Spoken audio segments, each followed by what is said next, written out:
Hi everyone, welcome back to my channel. In today's video I'll be showing you how to cut and sew a stylish overlap asymmetrical top step by step.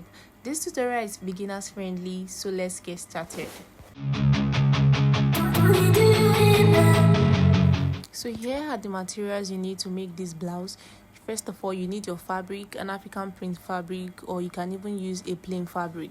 You need your scissors, your tape measure, and you need a pattern paper, so I'll be drafting this on a pattern paper.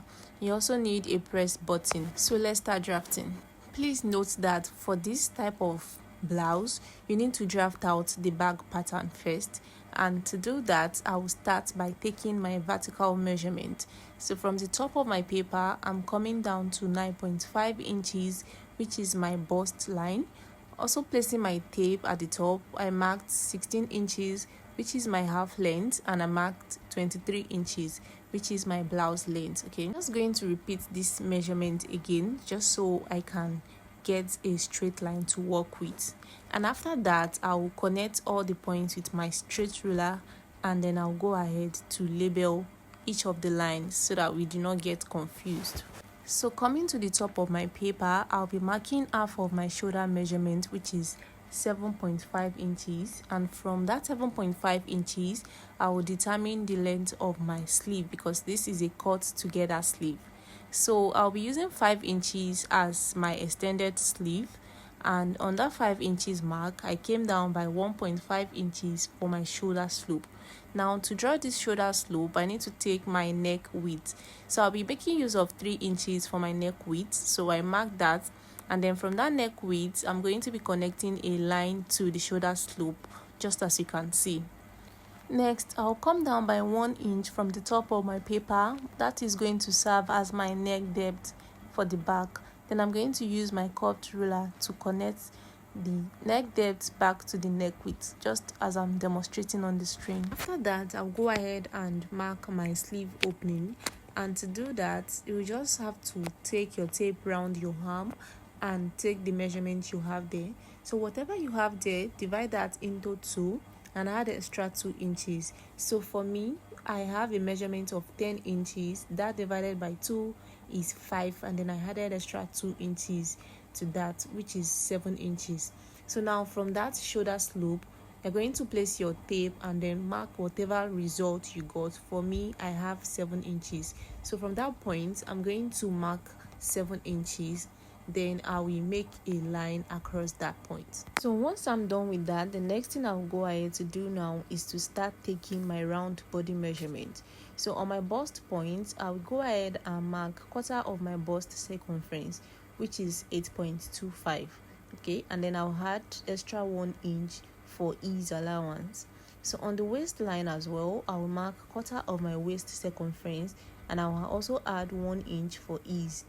And right on the blouse length, I will take quarter of my hip circumference and I'll add extra 1 inch for ease. Note that the allowance we are adding on this pattern right now is not the same allowance but the ease allowance. I'll be adding this same allowance when I'm cutting on my fabric. So after doing all of this, I will take my ruler and then connect all the points together, just like I'm showing on the screen. And after that, I will measure whatever I have from the center of my paper down to my sleeve extension, and whatever I have, I'm going to put that on my sleeve opening line, as you can see. Then I will connect a straight line just like this. Then the next thing to do is to curve the armhole. But for me, I do not want my armhole to be very wide, so I'm also marking quarter of my bust circumference on that sleeve opening, and then I connected it back to my bust point line, and I use my curved ruler to connect it back to the sleeve, just as I'm showing on the screen. I hope this is clear. But if you want yours to be wide, just go ahead and connect directly to your bust point line. Then I'm going to smoothing out all the sharp corners. So right at the blouse length, I'm going to be coming up by 1.5 inches, and then I will use my ruler to make a curve down there like this. And we're basically done with the drafting of the back pattern, so I will just go ahead now and cut out this pattern. And I've been dreaming on in my head like I've seen it. A life worth living is Alright, so I'll be using this back pattern to cut out the front pattern now. And for the front pattern, I'm going to be placing my paper on fold. Alright, but I'll make sure that the paper is at least 3 inches wider than the back pattern and 4 inches longer than the front pattern. I hope you understand. Just follow what I'm doing on the screen. Okay, so now from the center of the paper, I'm going to mark 3 inches all the way down, which is the line I already have here. And then on that 3 inches mark, that is where I'm going to place my back pattern. And then I'm going to use my pin to secure it together so that it does not move around. So from the side of my pattern here, I'm going to make a curve down to the extension of 4.5 inches, just as I'm demonstrating on the screen. Note that the side of both the front and the back are going to be the same. The only difference is just the center front. Okay, so I'll go ahead and cut this part out now so that it does not confuse us. Now that is just one part of the front pattern. Now to get the shorter part of the front pattern, I'm going to be coming down from the back pattern I will place on the front pattern by 2.5 inches. Please watch closely what I'm doing if you did not understand what I'm saying, but this is very simple and straightforward. Okay, so when you mark that 2.5 inches downward, you are also going to connect it back to the side as I'm demonstrating on the screen. All right, so I'm just going to connect it back like this, and then we have the short part of the front, but we're not cutting it out yet. Okay, when we cut out the whole pattern, that is when we separate the front, the shorter part and the longer part. Now the next thing to do is to get the neck depth for the front pattern. So for me, I'll be using 7 inches as my neck depth. Okay, so if you do not want yours to be too deep, you can also use 7 inches, but if you want it to come down a little bit, you can use 8 inches.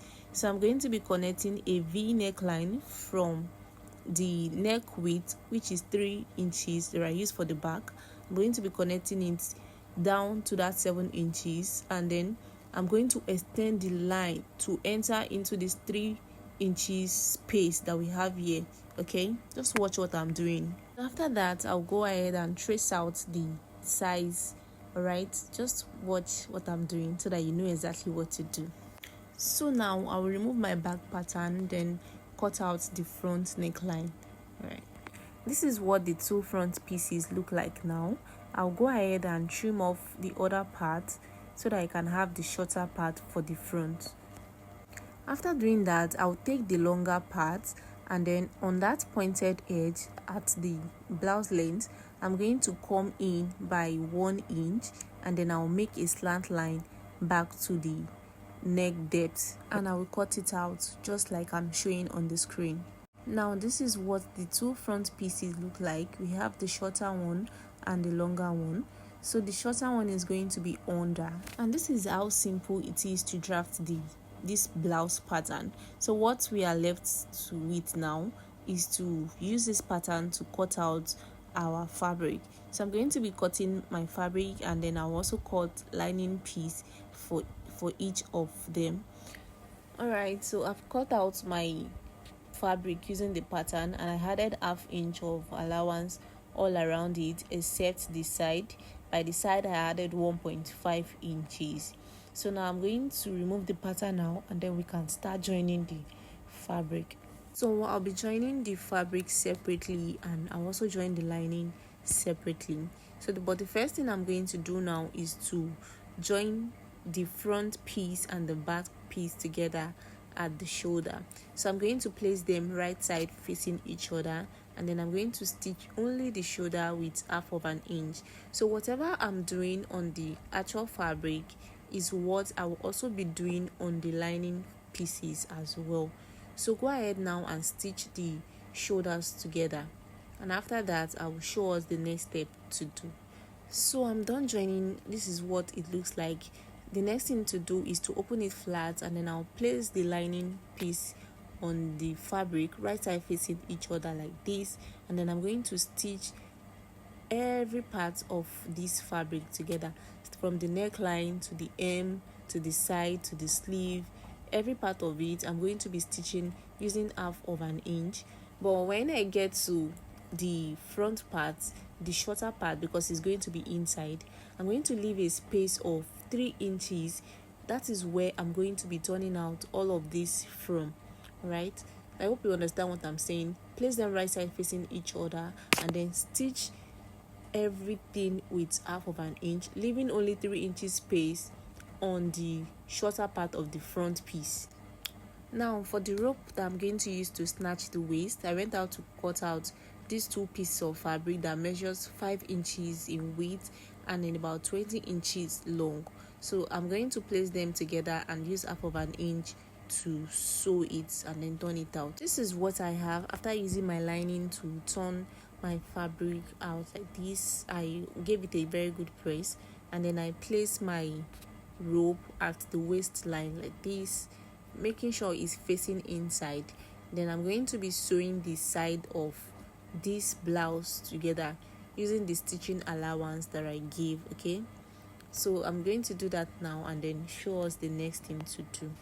I'm done sewing and this is what it looks like. I also went ahead to give it a very good press. So, and I also notch the armhole parts as well as the waist so that it can relax just as it is right now. So the next thing I'm going to do is to arrange this properly. Remember we said the shorter part is going to be inside, so make sure you arrange your blouse in such a way that the longer part is on top while the shorter one is inside, and then you're going to be fixing this press button on it just like as I'm demonstrating. On this pointed part here, you're going to be fixing a press button there, and on the pointed part of the shorter one inside, you will also fix another press button so that everything stay nice and clean. And with this, we've come to the end of the tutorial.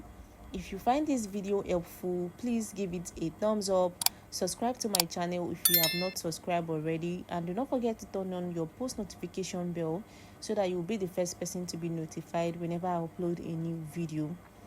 And I'll see you guys in my next video. Thanks for watching. Bye.